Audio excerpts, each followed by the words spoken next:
Huyu dada mimba yake bwana, eti natamani kula gololi pamoja na misumari, yani vitu vya hatari hatari. Subscribe kwanza Tam TV, amani follow. Ni mimi hapa DJ wako Faybash mitamboni. Picha yetu inaanzia hapa, huyu mzee akitangaza maneno matamu leo kwa kuambia watu, hakika nimefeli, nampa mwanangu Rich kampuni yangu, na Rich kuanzia leo ndio atakuwa mlisi wa kampuni hii, ataiendesha. Lakini Rich bwana na mke wake ambao anaitwa Hunter. Rich na Hunter ni watu wa karibu sana, watu ambao walifanya kazi na mwisho wa siku wakauana. Kwa hiyo leo mzee hapa anamwaga sifa zote kwa mtoto wake, na mtoto wake anamwaga sifa kwa mke wake. Anasema hakika mwanangu ndio kila kitu, na mwanangu amefanya mazuri sana kutokana na Hunter. Hata Rich alikiri, bwana baba, kweli unachokisema, Hunter ndio kila kitu. Haya, siku ile ya kikao ikapita bwana, na siku zikaendelea. Anaonekana Hunter akicheza game hapa huko akiangalia TV, na kutokana na Rich muda mwingi yeye anakuwa yuko busy na kazi. Hunter ni mama wa nyumbani, kwa hiyo muda mwingi Hunter anakuwa mpweke sana nyumbani, na Rich jioni anaporudi maisha yanaendelea. Lakini unajua tena mabosi tabia zao, muda wote wao uko busy tu. Hunter anakuwa hana muda mwingi sana wa kuongea na mumewe. Mume anaporudi yuko busy, na akimaliza kazi zake basi anakula kama mzigo na kulala. Anakuwa hana muda mzuri sana wa kucheza, wa kufly kama ule muda ambao wanapokuwa katika uchumba. Kwa hiyo Rich muda mwingi uko busy zaidi ya busy, na Hunter anajikuta anapata bored kwa sababu muda mwingi anakuwa mpweke, anakuwa yuko lonely, yani anakuwa hana mtu wa kuongea naye. Basi siku moja hapa Hunter asubuhi yake kupima, anakuta yeye ni mjamzito ambaye ameshikia mimba ya yule jamaa Rich, na alipomweleza Rich akaja na furaha tele, na akataka ile sherehe akashiriki na familia yake. Rich baada ya kueleza familia yake kama mke wake amepata mimba, walikuja na kumpongeza, lakini pale pale katika meza ile bado waliendelea kuongelea biashara na si kuongelea habari za mtoto anayekuja. Hata Hunter alipojitahidi kutiatia mada zake ili mradi familia wakae wamsikilize, lakini bado wao waliongelea biashara tu, yani wao ni watu wa hela. Dada akajikuta anapata tena upweke mwingine ambao hajautegemea, na kaona bora achukue barafu hale tu kwa sababu atulize miamko wake. Akameza barafu bwana, na familia bado kaongelea biashara, na mwisho wa siku hawakuongelea kitu chochote tena juu ya mtoto. Lile wazo tu mtoto alimwambia, bwana mke wangu sasa ameshika mimba, ilishia pale pale, mke wangu kashika mimba. Kwa hiyo bidada hasira zake akaona bora malizie tu kwenye barafu ashushe kiu yake. Siku hii hapa ilipofuata siku tulivu, bidada akaenda maandalizi ya mtoto anayekuja. Unajua tena wazungu tabia zao, na mama yake mzazi na Hunter alikuja akamletea kitabu, akamwambia hiki kitabu kitakusaidia, kitakufariji, kitakupa amani, lakini hiki kitabu kimeandikwa everyday try do something unsuitable, push yourself to try new thing. Yani hiki kitabu kikampelekea Hudada kumpa akili za ajabu sana, kwa sababu Hudada akataka kujaribu kitu kipya kwa siku mpya au jambo jipya. Yeye akaandaa chupa yenye gololi nyingi pamoja na misumari, na leo hapa akala gololi bwana. Kula gololi hajaona sehemu yote ambayo imemzuru. Umeelewa? Sasa dada huyu anaendelea kutamani kula vitu kutokana na hili swala la mbwa bwana, jitahidi uwe mtu kubadilika. Basi dada akaandaa kopo kubwa la gololi. Leo kala gololi kwa mara yake ya kwanza na hajapata madhara yoyote. Na mumewe alikuwa ametoka kidogo kikazi, na wakawa wanaongea kwenye simu na maisha yakaendelea. Lakini dada huyu leo alienda kukata gogo, na baada ya kukata gogo akaichukua ile gololi bwana, akaisafisha tena. Baada ya kuisafisha ile gololi akairudisha tena kwenye ile kwelamu ya kuwekea. Hayo ndio ulikuwa muendelezo wa maisha yake, ama muendelezo wa kutunza mimba yake bidada huyo. Huku akiendelea kupiga simu na kuongea, mama yake alikuja, alimwambia, anajua sasa hivi mwanangu na enjoy sana kwa kuwa wewe mwanangu umeolewa katika familia ya kitajiri. Na mama hapa alikuja kupiga vizinga. So unajua tena wako wakishajua ukweli kuna kitu inakuwa sio mchezo, kila siku vileo na vindelemo. Basi hapa akiwa na mama yake wanapiana kampani, wakishauriana mawazo. Dada huyu leo alikuwa anafanya usafi hapa, na kutokana Rich hakuajiri mfanyakazi ndani ya nyumba hii, basi dada huyu alikuwa anafanya usafi. Inajua akifanya usafi kidogo anakuwa yuko kidogo anafanya kama mazoezi, lakini hapa mara ghafla hii mashine ya kufanya usafi ilidondoka na ikadondosha msumari. Ajabu, huyu dada huu msumari nao akautamani, akauchukua akaenda kuweka katika meza pale, akaanza kufanya mazoezi madi kula, kujitoboa, akajitoboa ulimi, na angalia ulimi wake utapata shida gani. Lakini yeye ndo raha na nafsi yake na mimba yake mtoto wake anavompelekesha bwana, si akameza ule msumari bwana, na akajisikia raha, yani hakuamini kitu ambacho anajisikia. Sasa anaendelea kukula vitu ambavyo vinaweza vikampa hatari kwa mtoto na yeye mwenyewe kiafya. Angalia huo msumari, yani ni mimba tu jamani. Ni kweli wanawake hizi mimba zenu zinakupelekesheni hivyo, au dada tu ile anazaa jini humu ndani? Yani sio poa. Basi alipokula ule msumari dada akajisikia burudani, yani mtoto wake kucheza, akaendelea kucheza na kupiga mateke vibaya, na hapa alilala kwa sababu na mimba yake inaendelea kukua siku baada ya siku, yani mimba inazidi kukua. Siku moja hapa alijisikia kidogo vibaya, tumbo lilimkatakata, ikabidi aingie chooni hapa kwenda kutapika tapika, lakini Mungu sio Asmani, mumewe alitaka kugundua. Dada alipoulizwa akaanza kufanya usafi haraka sana kuficha kinachomwendelea, na aliporudi hapa akamtuliza, akamwambia mume wangu niko salama tu, leo tumbo tu limechafuka, kwa hiyo liko na katakata kidogo vya harisho.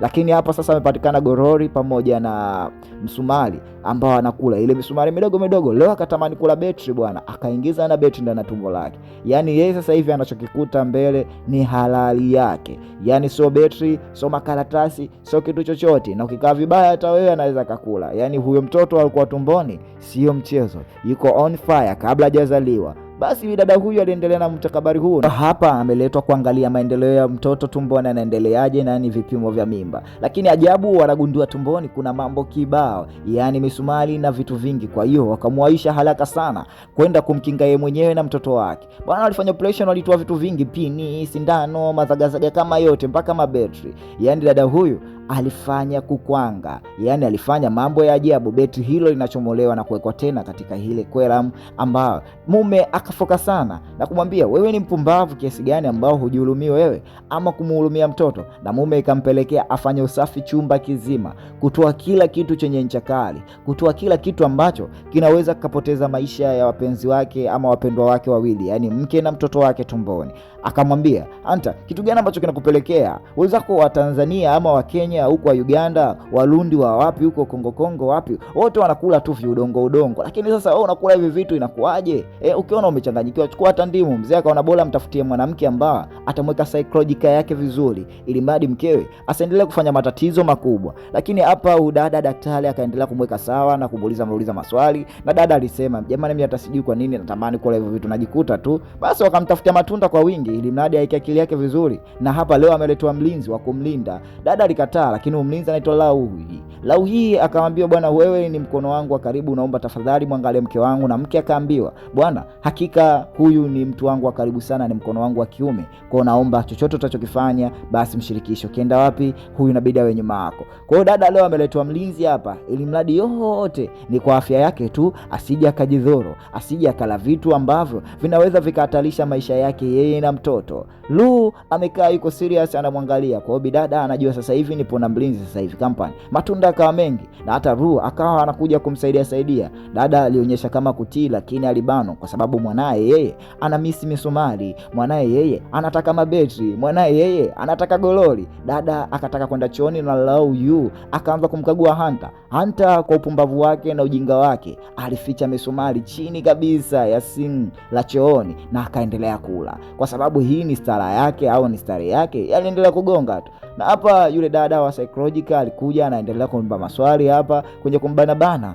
Lauhi akaambiwa akae pembeni na dada akaongea mambo mengi. Lakini leo Hunter hapa anataka kutoa siri moja. Anamwambia, unajua yote haya anayafanya kwa sababu kuna kitu ambacho kimeniathiri. Yani mimi ninapokuwa nimekasirika ama nimekosewa, nafanya vitu tofauti kutokana baba mzazi mimi hajanilea na mimi nimelelewa na mama wa kambo. Basi leo hapa siku ya birthday ya huyu hapa jamaa, dada hapa kafanya kitu kingine tofauti ambacho kiliwachanganya ama kilimchanganya mheshimiwa. Na mheshimiwa akamwambia, hakika naomba usinivurugie hii birthday yangu, leo ni shughuli yangu, kwa sababu ukiendelea kufanya mambo haya itakuwa ni hatari hapa, kwa sababu hii ni mimba yako inakupelekesha. Kwa hiyo mchizi alijikuta kama anataka kummind mkewe, lakini asimuuzi mkewe, ikabidi amkanye pembeni. Na anajua mke wake tabia zake sasa hivi na hulka tangia ameshika mimba zimebadilika, yani mimba inampelekesha dada kumfanya afanye mambo kubwa. Kwa hiyo hapa bidada akaendelea kuchukua story ya huyu mwanamke ambayo inasemekana yeye hakuzaliwa na kulelewa na baba mzazi,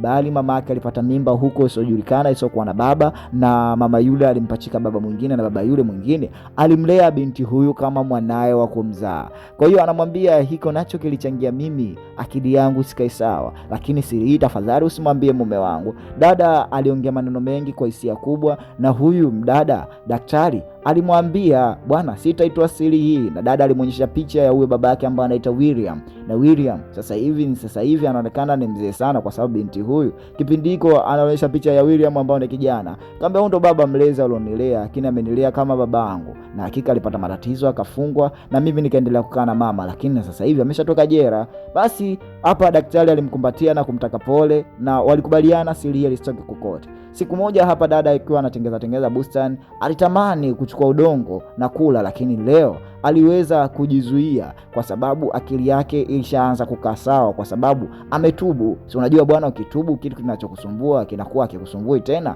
Dada huyu akaacha kula mchanga na akataka kuwa kama mtu sasa, ili mradi kulea mimba yake. Lakini anarudi hapa, anaenda kuosha mikono yake, anaona jambo la tofauti. Akisikia Mheshimiwa Richi anaongea na bibi dada yule daktari apate siri, anaambia bwana, so uliniambia utaniambia kila kitu ambacho kinaendelea. Basi dada yule alishindwa kuweka ile siri ambayo aliambiwa, ilimfanya huyu Hunter achanganyikiwe na kuona huyu dada friji lake aligandishika tu.